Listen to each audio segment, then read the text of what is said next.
Well, everyone, the iPhone SE 3rd generation just came out, so guess what? We have to talk about the iPhone SE 4th generation, and I kind of want to get my ideas rolling. I mean, we're probably still a year or two away from this next generation iPhone SE coming out, but because of the way the iPhone SE 3 was released, we can kind of get a glimpse of what the 4th generation iPhone SE could bring, and in my opinion, this is probably the iPhone SE you should wait for. This is probably that next generation that is going to be bringing that, notch design. It's going to be bringing just a way better design to it.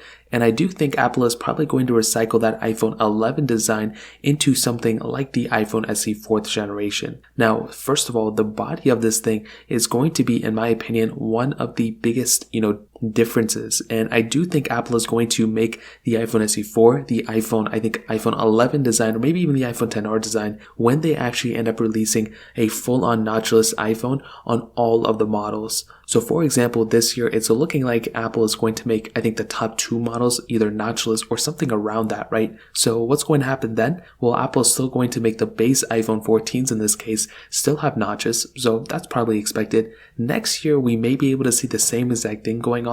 I would assume that Apple is going to make probably all those devices have probably no notches. I mean, it's still going to be crazy if they still have notches. I mean, they made the notches, many years ago, and if they still have them next year, that's going to be crazy.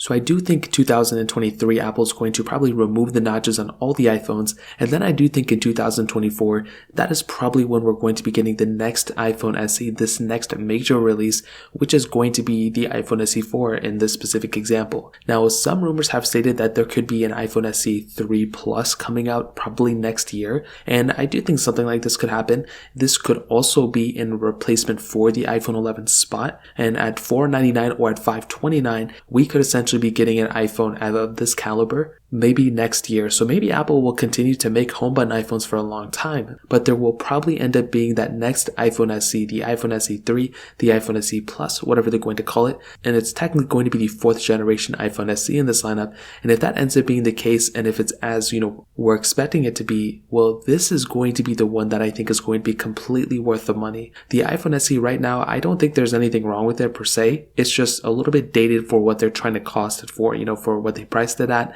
I think it's just a little bit too expensive. If Apple ends up making something like an iPhone 11 with even the Apple A15 bonding chip inside of it, they could easily sell that for $529, and I think that would be a pretty decent, it wouldn't be decent, but that would be a respectable price to pay for something like that. So I guess we'll see what happens in the future, but let's go ahead and get the ball rolling of some of these 4th generation iPhone SE leaks. I'd love to hear your guys' opinion on this, and let me know in the comment section below. Hit the like button, that would mean so much, but definitely hit that subscribe button. More importantly than everything else, I love every single one of you guys. Hopefully I'll catch you guys in the next video. Peace out till then.